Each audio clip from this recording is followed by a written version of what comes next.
man cannot discover new oceans unless he has the courage to lose view of the coast. Mary Lou von Franz, a Swiss psychologist, noticed a disturbing trend. In the mid-20th century, many men and women who had entered adulthood remained psychologically atrophied. As they matured, they occupied the bodies of adults, but their mental development failed to keep pace. Von Franz saw this as such a pressing issue that, in 1959, she gave a series of lectures on the psychology of the Puer Aeternus, which is Latin for eternal child. Although originally this term was used in mythology to refer to an infantile god who remains young forever, her teacher, Carl Jung, had adopted the term for psychological purposes to describe the individual who, like Peter Pan, fails to grow up. In one of her lectures, von Franz describes the Puer Aeternus as the individual who remains too long in the psychology of the adolescent. That is, all those characteristics that are normal in a young person of 17 or 18 years continue in later life, together in most cases with too great a dependence on the mother. Von Franz predicted that in the coming decades, what she called the Puer Aeternus problem would spread throughout the world and affect more and more people. Her predictions have proven to be very accurate, especially among the male population of the Western world. Many young men are struggling academically, socially, spiritually, financially, and sexually. They live at home into their late 20s and 30s and choose to remain in the confines of their parents' care rather than test the uncharted waters of independence. Rather than strive to create something of themselves, many prefer the worlds of familiar and comfortable virtual realities, internet pornography and video games. They are passive wanderers in life, without any path or purpose, seeking momentary pleasure to alleviate their suffering. According to the scope of this problem, it would not be unreasonable to affirm that the problem of Puer Aeternus is the primary neurosis of the modern era. The purpose of this video is to provide an antidote to those who suffer from this problem.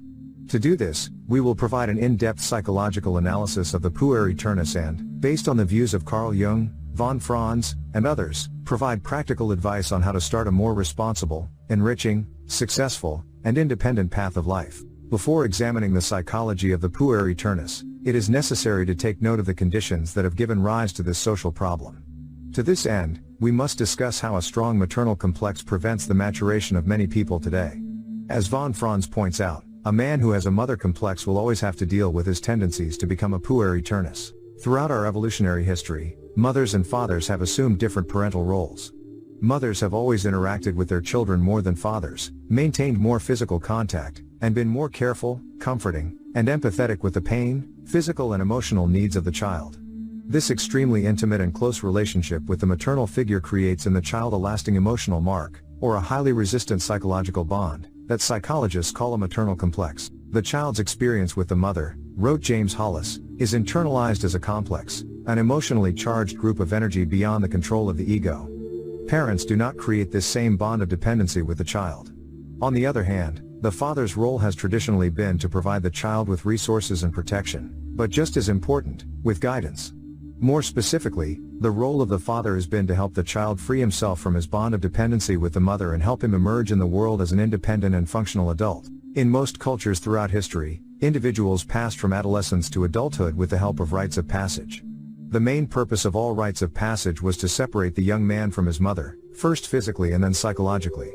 These rites were performed shortly after the onset of puberty and were instituted only by the older men of the tribe. Women were generally prohibited from observing or participating in these rituals. A typical ritual, as explained by Mircea Eliade in his book Rites and Symbols of Initiation, proceeded in the following way. In the middle of the night, the cultural fathers of the tribe, dressed as gods or demons, snatched the young man from his bed. This was the last time the young man saw his mother, sometimes for months. The young man would be taken to a deep cave, buried alive, or otherwise plunged into some other type of literal or symbolic darkness. This stage represented the symbolic death of the youth's childhood, the loss of paradise, and the joys of irresponsibility. It was meant to convey to the young the message, you cannot return home again. After the symbolic death of childhood, a rebirth ceremony would be held, marking the transformation of the young person to a more mature state of being. Subsequently, the elders would teach him the wisdom and knowledge of the tribe, and then they would send him to the wilderness, where he would spend many months alone fighting for his survival. After his successful return, he was welcomed back into the tribe as an adult member. From that moment on, the young man was expected to have overcome his maternal complex, and immaturity and dependency were no longer acceptable. Given the intensity and sometimes violent nature of these initiation processes, it seems that our ancestors understood that separating a child from its mother was a monumental task that required premeditated measures. In today's West, there is no equivalent for these rites of passage. It has often been said, notes Mircea Eliade, that one of the characteristics of the modern world is the disappearance of any significant rite of initiation. In the absence of cultural fathers and rites of initiation, today's young people must turn to their personal father to provide them initiation into adulthood. But unfortunately, not all parents can provide their children with this guidance. To do so, the parent must be strong and independent, emotionally present in the child's life, and able to show by example that there is something worth seeking and fighting for in this world. To successfully encourage a young man to break away from the comforts of childhood, he needs to be convinced that there is a place worth going. Children also need to see their father in the world, wrote James Hollis. They need him to show them how to be in the world, how to work, how to recover from adversity. They need the activation of their inherent masculinity, both by external modeling and by direct affirmation. In his book Finding Our Fathers, Samuel Osherson cites a large study in which only 17% of American men reported having a positive relationship with their father during their youth. In most cases, the father was physically or emotionally absent. Reflecting on this statistic, psychotherapist James Hollis writes, whether this staggering statistic is even close to the truth, something great and tragic has happened to one of the critical balances of nature. A disruption in the critical balance of human nature is exactly what is happening. We live in the age of the absent father, and many suffer greatly as a result. It is expected that young people abandon the comforts of home, exceed the maternal complex, and aim for a worthwhile life without the psychological support of a father. But the effects of an absent father are worsened by the impact that this situation has on the mother. It produces a situation in which, firstly, the mother tends to be more authoritarian in her upbringing to compensate for the lack of a male figure in the child's life. Secondly, the failure on the part of the father to provide the mother with love and support creates in her an emotional hunger that she tries to satisfy through her relationship with her son. This situation creates the perfect storm, and the mother becomes what the Jungians call a devouring mother. She overprotects and suffocates her son, becomes involved in all aspects of his life. It is often the case that such a mother, despite having the best of intentions, unconsciously manipulates her child so that he remains dependent on her until adulthood. It is common for the child to voluntarily comply. Contemplating the secret conspiracy between mother and child, Jung writes about how each one helps the other to betray life. A child raised in this way, and who was never granted the opportunity to venture alone, to defend himself from failing, to correct his own mistakes, or to make decisions for himself, will become an adult crippled in his ability to endure and overcome the inevitable challenges and struggles of life.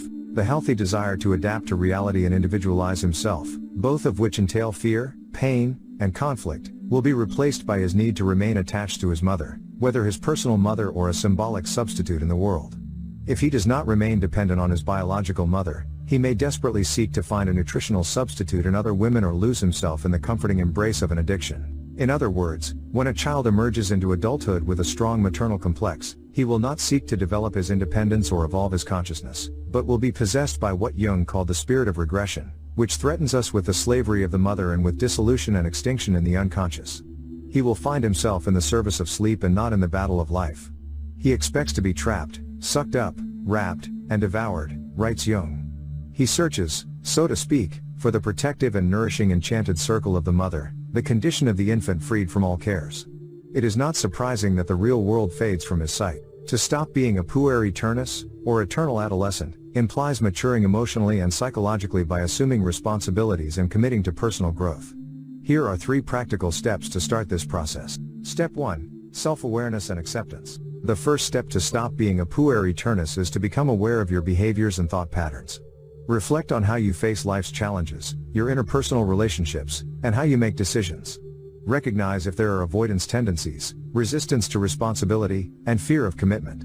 Accept that these patterns may be hindering your growth and well-being. Step 2. Assume responsibility. The next step is to assume responsibility for your actions and decisions.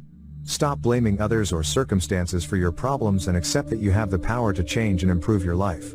Assume the consequences of your choices and learn from mistakes. Start making conscious decisions and commit to facing life's challenges with courage and maturity. Step 3. Set goals and develop skills. Define clear and realistic goals for your personal and professional life. Establish an action plan to achieve those goals and constantly work on its fulfillment. Develop practical and emotional skills that help you face challenges and grow as an individual. This can include learning to manage stress, improving your communication skills, acquiring professional knowledge, among other things. Remember that the process of stopping being a Puer Aeternus is not easy and it takes time. It is important to have patience and compassion with yourself as you work on your personal growth. Seeking support from friends, family, or professionals can be beneficial on this path to maturity and emotional well-being.